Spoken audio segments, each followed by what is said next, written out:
The Generations toy line has been spoiling us for years now, giving us fan favorite after fan favorite classic Autobot, classic Decepticon, left and right, and even some obscure ones.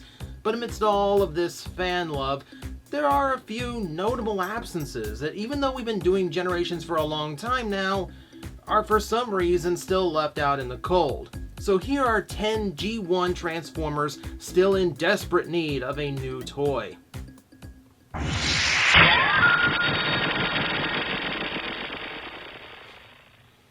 When you look at the Legends class Generations toys, you see a ton of classic mini-bots revived in new, upgraded forms with all the articulation, all the detail, and they all look really, really cool.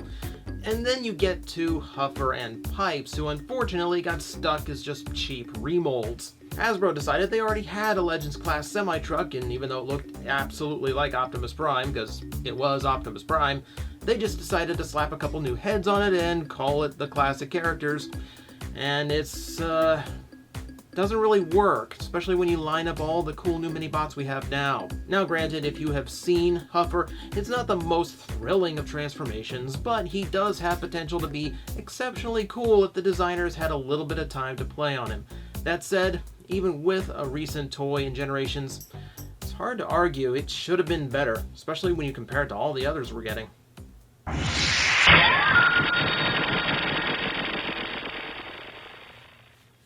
Speaking of Legends class toys, we got a new one in Blackjack for the Stunticons, but it was almost a classic G1 character. Well, classic is debatable, but it was supposed to be Runabout, and that would have also led to a Runamuck, which I believe Takara went and took care of. Either way, he got gypped out of a brand new toy, and I'm really kind of upset about that because they represent something a little bit different in the Decepticons. Just normal cars. They're not combiner groups, they're not anything, they're just two sets of cars. And you'd think Hasbro and Takara, being so eager to repaint anything they can, would have at least thrown these guys out at some point just to fill shelves and just get an easy repaint and another G1 character out there. Unfortunately, still left by the wayside. We have to go with the TFCC remolds of Wheeljacks, which are granted very nice toys, but we're still missing that mass retail level toy that these two should have probably had by now.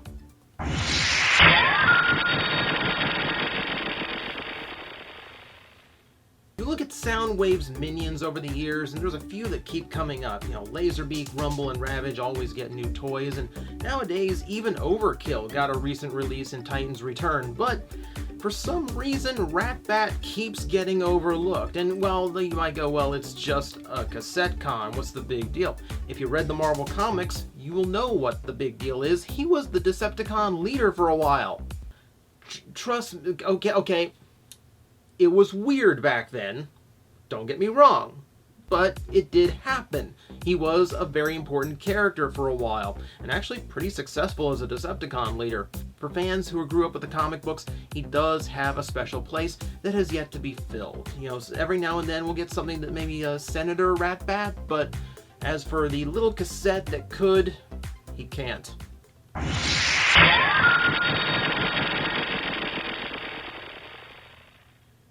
Something Generations has been doing lately is reviving some of those classic gimmicks. We've got Headmasters and Target Masters and all kinds of Masters that we didn't think we would ever get again.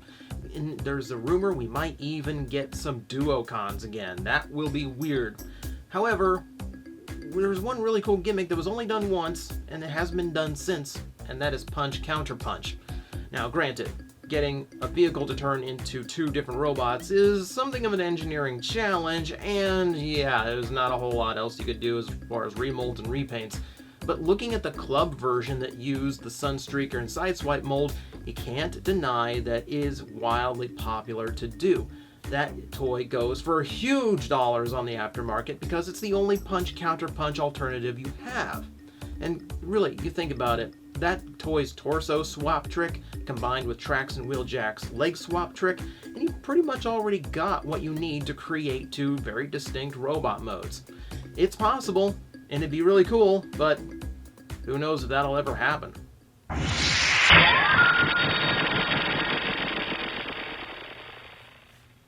So the whole point of Voyagers in Titan's Return were headmasters that were also triple changers. These two things that Hasbro said they really didn't want to do, and suddenly there's a whole line full of these things. Not arguing, except there are two classic Decepticons that kind of epitomize this gimmick who were nowhere to be found, and that is Snapdragon and Apeface. I'm throwing them both in here because they both have the exact same reason for being here. An entire year of toys went by that screamed their names and nothing happened. Rumors, but no actual toys manifested. Now, to be fair, Power of the Primes is supposed to be something of a catch-all of all the gimmicks we've been getting, so possibly they might see a little bit of a resurgence, but again, this falls down to the what else do you do with the molds category, because let's face it, we've already gotten an Optimus Primal on the way, and that's about the only thing I could think of for Apeface. Still, it would be really cool to see, and it is a real shame that an entire series just seemed like it was made for them, and they never got made.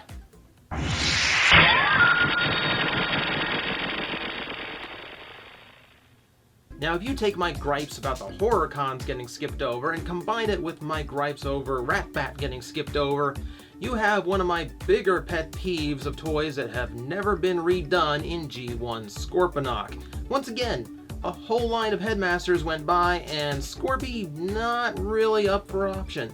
Now, granted, he was in the poll for what Titan class toy to appear, and yeah, Trypticon kind of won that. There's only one headmaster in the poll, and in the year of headmasters, no one wanted him, I guess. But again, for fans of the comic book, he is a classic character with a really good story arc and a former leader of the Decepticons, both in the cartoon and the comic books, now that I think of it. They've had plenty of pretenders, not like actual pretender transform, I mean like fake name. There's been a bunch of bots named Scorponok, but none of them were the classic purple and green scorpion guy. I'm still pining for some new figure that I can actually just keep on my desk and be well articulated and be a really cool Scorponok. And why that has taken so long, I will never know.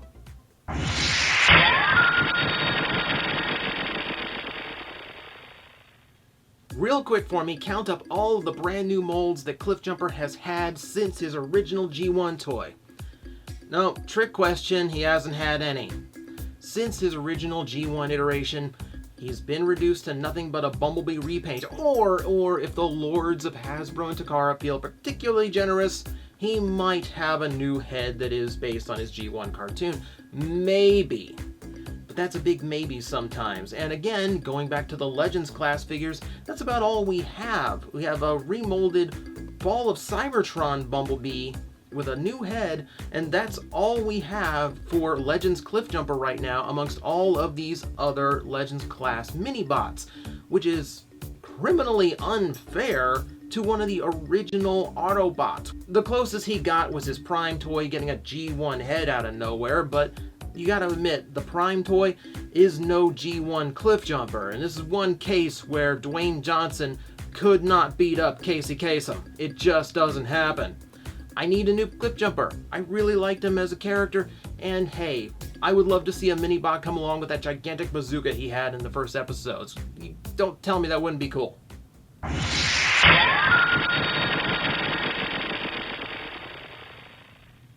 Someone else with a lot of pretenders to the throne, but no real representation himself, is Shockwave. I remember back in 2005, 2006, somewhere around there during Cybertron, where Hasbro got the trademark for Shockwave back. Finally, after so many years of Shock Blast, we can finally do new Shockwave toys. They threw it on a mini-con that was already heading out the door just to get the trademark out there.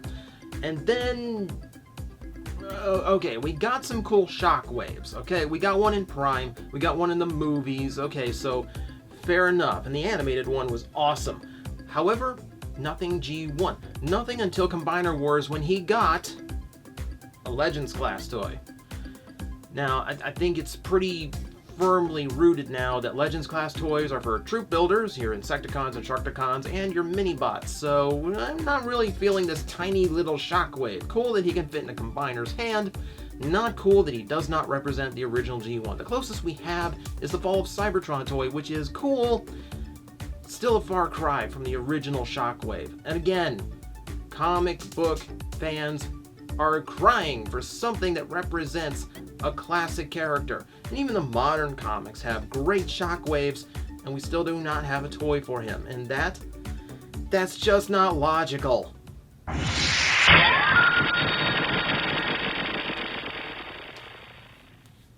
Speaking of troop building, isn't it a little bit weird that after 30 plus years of Transformers, one of the original 84 bots, the original troop builder, has had no new toy representation? And I am talking about Reflector. And no, I am not counting that stupid little Target Master thing that Scrapnel came with. That is an imposter. I refuse to accept that as Reflector. I really do like Reflector just as the grunts of the Decepticons. They are the original Viacons. They are the original drones. They are the ones you send out there when the Autobots just need someone to bash around. And when you're a kid playing with toys, that's what you want. You want Decepticons for your Autobots to bash around. The excuse for him has always been, well, he's a camera. Like, what are you gonna do with a camera? And we've come close. We've come so close. That Shockwave toy I mentioned apparently had a Reflector head molded in with it, and that's what BotCon used for its troop builder. But again, nothing that saw mass retail like it was intended. And then we had Perceptor, who was supposed to be a Reflector remold. We saw the head of it even at BotCon, and it never materialized for whatever reason. Even Takara missed the boat on this one. You don't usually see that. And today we have a new Perceptor toy, who's a microscope. A toy microscope is now on sale at your local Walmart, Toys R Us, or whoever else is not in bankruptcy by the time this video hits online. But no cameras allowed. So unfortunately, Reflector still waits for his day.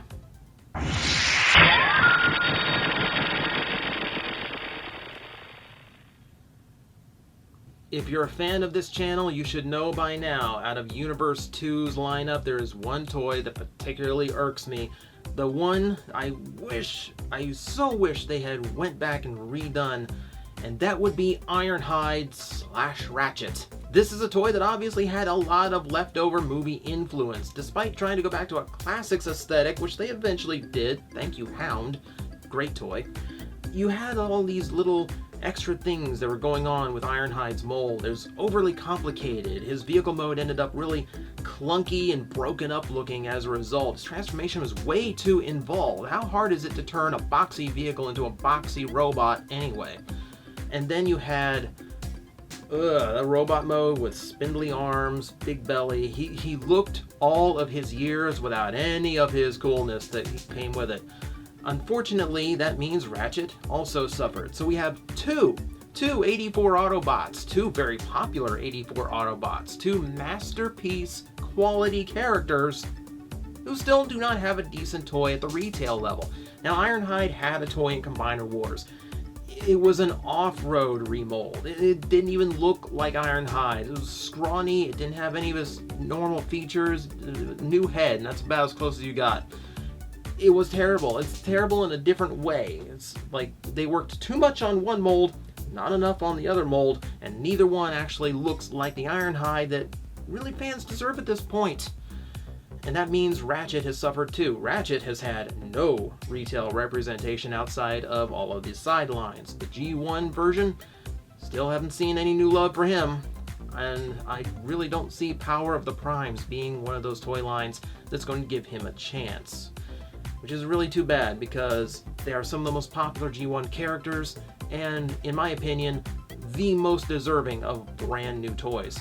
So who did I miss? Because everyone's list is different, and that's what makes this fun. So let me know what your most deserving G1 character is of a new toy, and let me know what your top 10 would be if you're so inclined. Anyway, I hope you guys enjoyed me doing something a little bit different around here. Maybe we'll see it again sometime, because I've got plenty more top 10s I would love to do for you. Take care.